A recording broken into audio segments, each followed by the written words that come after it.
Awesome. Hey, how are you doing? Good, Percy. How are you?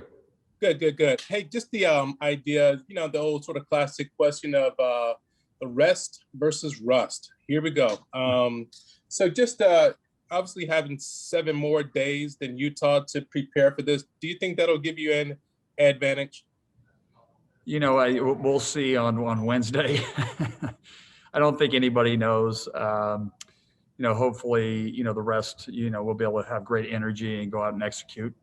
But there's been times where we had a pretty long layoff and we came out and we didn't play great. And that's the same thing probably with Utah too. So I think it's, we'll see on Wednesday, but I just look at it like how we get better in practice and how we focus. And, hopefully we'll be prepared and understand how we got to win the game. And if we can go out there and execute it. And, we've played in Vegas a few times this year already. So hopefully we have better shooting performances that we have in the previous games. And just as one deal, just at the idea with tournaments, it seems like it's always about the matchups. How do you guys match up with Utah? Well, I think Utah is they're a big team. They're a team that, they're playing without, Rylan Jones. We don't know if he's going to play in our game, but they played without a point guard. But they got a great player in Timmy Allen. They've got really good players that surround him, shooters and plumbers as good as shooters are in the league. Carlson's as good a big guy, and they play with a good tempo, and they're very well organized and coached. I think the biggest thing that we have to do is really worry about us. I do believe that matchups are important, but we've been able to play well against them in the second game. I think we've learned from that game, and the problems that they pose from rebounding. We've got to do a better job. We've got to defend without fouling, which was one of the keys in that game. And then obviously we've been successful when we've shot the ball well from the 3-point line. So I think those three areas, will be key in our game against Utah. Awesome, Hop. All right. Thank you. Hey, Percy. Percy, Chris will go to Chris Fetters and Lauren Kirschman. Excuse me. Hey, Hop. Just kind of following up on that rest versus rust question. Was there ever any thought from the staff to try to find a game this last week, just like a single game to just kind of keep the train rolling? There was. I mean, we talked about it. We have finals week next week. We had missed a lot of school. We had played 8 games in 17 days. And I just felt like the best thing for us was to come back, get some rest, get some practice, get back. School's pretty darn important, and get these guys back calibrated per se. So, we'll know on Wednesday if it's rest versus rust, but that's what we decided to do. All right, we'll go to Lauren Kirschman, followed by Tim Booth. Go ahead, Lauren. Hey, Hop. Looking back on those last 2 games you guys played of the regular season, obviously not the result you wanted, but some progress shown there. What did you like about those performances that you'd like to see carry over? I thought, it goes back to everything's about executing your game plan. I felt in those 2 games, we did a really good job executing it, how it was supposed to be done. We shared the ball. I thought that was really important. We're still turning the ball over too much, but some of the extra passes I thought were highlights and really good for us. And then defensively with our match and how we're playing it, we're getting better and better at it. It's still not great, but they're feeling more comfortable in it. And we've been able to add a few things from blitzing ball screens to double team in the post that I think will help us as we move forward. And then going back to the kind of rest period, what has your schedule kind of looked like over this past week or so after playing all those games you guys did? We've been with each other for a long time. So we gave them a couple of days off, then we went in and got 3 days in, then we had another day off. And, just tried to split it up a little bit. Sometimes when you get more than 3 practices in a row, it can be a little wearing, especially at this time of the year. And, it's all about really, what you're really trying to do is, it's not like you're going to reinvent the wheel in 10 days. What you're trying to do is just, sharpen up a few things, execute better what we've been doing. Obviously we do a lot of shooting. That's been a huge part of us just playing better, is making shots. Just, DMGB, just trying to keep getting better. And I feel like the guys have done that during this break. All right. Thank you. You're welcome. All right, we'll go to Tim Booth, followed by Dan Raley. Go ahead, Tim. Afternoon, Mike. This is a really broad question for you, but 2 years ago, you guys go to Vegas and you're the number one seed in the tournament. You're the regular season conference champs. Sure. If you had to give sort of a 10,000 foot look as to what has happened over the last 2 years to the program and why you're going in last year as a 12 seed and this year as a 10 seed, what would be your sort of your position statement, I guess, as to why the drop off has happened? Well, I think there's, I think, last year we were playing really well and lost a key player. And teams do that all the time and bounce back. And we were, the young and inexperienced. Our team that won the league by 3 games 2 years ago was really, really experienced. They had been in a lot of games together. We had the same team. We were really talented last year. We just had newness. And then when you lose a key player, if it's in football, a wide receiver or a quarterback or whatnot, you never know what the effects will be. And it ended up being a huge effect on us. This year, losing those guys, being so talented, we just, we needed to be better. I thought we would be better than we were. I thought losing the games at the beginning and building confidence, I think, was a huge thing. And that was my mistake. It wasn't my mistake. We lost it due to COVID. But then going and playing Baylor as one of your exhibition games, I thought was something that really hurt our confidence early, and we were playing from behind. And we had some experience. Quade had played 13 games the year before. Eric was new. Jamal Bay was in a new role. Nate Roberts had a more significant role. So I think those are some of the things that are, you can't really point to one thing. We weren't playing well early, and I think building that confidence early would have been a good thing, and I didn't do a good job scheduling that way.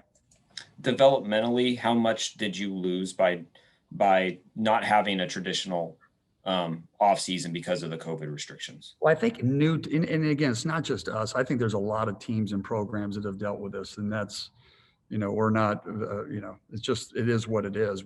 You do the best you can and you coach.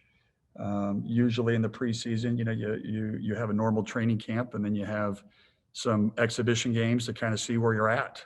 Our exhibition game was against Baylor, and that sometimes it would be, at that time, and just you never know what that's going to do, and that was a bad calculation on my part. But our kids, I got to give them a lot of credit. As much adversity as we've been through, and not having those early opportunities, they just kept working, getting better, and I applaud them. COVID's been hard for a lot of programs out there, and it's been something that no one's ever experienced. But all you can do is learn from these experiences. Last year for me, this year, and sometimes you have to go through that to reach your potential, and that's the way I'm looking at it. That's the way we're looking at the program, and we'll move forward from it, get better from it, grow from it, and hopefully be back on top quick. Thanks, Mike. You're welcome. All right, we'll go to Dan Raley, followed by Lars Hansen. That's all the hands we have up right now. So go ahead, Dan. Mike, you had big scores up front on your front line last year, and this year you don't. Has that put undue pressure on your perimeter shooters? Yeah, we just, Dan, that's a great question. We've had in the last 3 years, from Noah Dickerson to Isaiah Stewart, we've had that option. This year we were just different. And, 3-pointers became a huge thing. Earlier on the year, we were horrendous. We couldn't score. We couldn't make a shot. And to be in the games that we've been in late, it's all been about our shooting. And defensively, we were impacted a lot too. We were getting scored a lot in the paint. Teams were doing whatever they wanted to do. And so we had to make some adjustments. And I thought when we did that, we still had some problems defensively. It's not like we've cured the ills, but we've gotten better at it. The kids have had more confidence in it. And it's helped us from rebounding and not fouling as much. But we haven't been as disruptive as we've been in the past. So it's kind of hurt with that front line defensively and offensively for sure. All right, we'll go to Lars and then Andy. Go ahead, Lars. Yeah, how just to build off of Tim's question, you mentioned the player obviously being Quade. How much do you feel that he's grown just in the past year, and obviously this season leading the team in points per game? Just what has his presence meant this season? Well, I think, you know what, Lars, great question. I just think every year is different, right? Last year we had some amazing wings and big guys, and Quade was, you're passing once you get those guys off, they're off the team. Losing your three leading scorers, and then you have to make the weight. It's sometimes you have a tendency to do it yourself, and I felt like our early struggles, that was one of the things, as he was trying to do too much himself, and we had to really get him to trust his teammates and team build. And I'm really proud of him. It's been a hard year. He's a great kid, and he's a really good player, and his focus on just getting better every day and evolving into really trusting his teammates, and not only getting in the lane to score, but getting in the lane and kicking and finding his teammates. I think that's what it's all about. And so it's never where you start, it's always where you finish. And I think that he's evolved in those areas for sure, for the better. And then just to follow up with Jamal Bay, what has made him so effective from beyond the 3-point line this season? He just works. I mean, Jamal, he was in a new role, and we were learning ourselves. And once, he knew that we believed in him, and he just gets in the gym. He's just an incredible leader. He's an incredible teammate, and it's all work.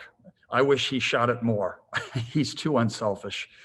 But he's a heck of a player, and that's been one of the bright spots on the season, is his ability to hit the open shot. All right, we'll go to Andy and then Kim Grinolds. Go ahead, Andy. Hey, Hop, thanks for the time. Yeah, Andy. So obviously with COVID, you guys have lost some chances to play back-to-backs and get in that kind of tournament rhythm, but you guys had that tough run-in a couple weeks ago, 8-16, I think it was. How will that help you guys going into tournament season? Well, listen, I don't know. That's a heck of a question, Andy.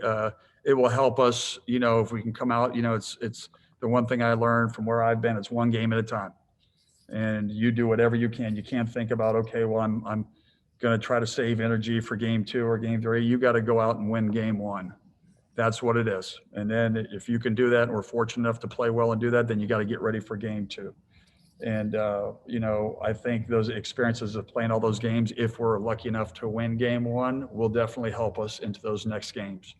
We've actually played better with the 1-day rest in between, rather than, where we have the traditional Monday, Tuesday, Wednesday, play Thursday. And so it will be interesting, but, we just got to get past the first one. And then if that happens, I believe that would be a benefit for us.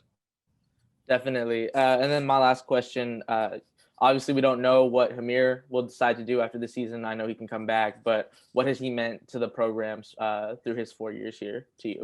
He's been a guy that, he's won a lot of games. He was here when we made the turnaround in the first 2 years. He was a big part of it, started a lot of games his sophomore year, and that great season. I wish he would have been a little bit more consistent offensively, that we see every day, that he's shown signs at the Arizona game, and UCLA, he's so talented, but he's impacted this place in so many ways, especially on the defensive end. He'll be in the top 5 shot blockers of all time, and he only has like a 2-inch vertical, which just shows you with his position and his length and his feel.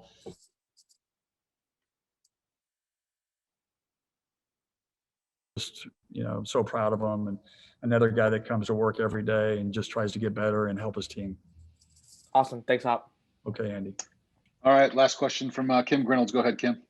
Hey, Coach. Looks like Jaden McDaniels had a chance to stop by last week. Did you get a chance to catch up with Jaden? And have you had conversations at all lately with Isaiah Stewart, Matisse Thybulle, any of the former? You know what, Kim? I wasn't able to see Jaden. I know he was in here. Will Conroy saw him. Said he looked great and so happy, and we're so proud of him, the way he's playing.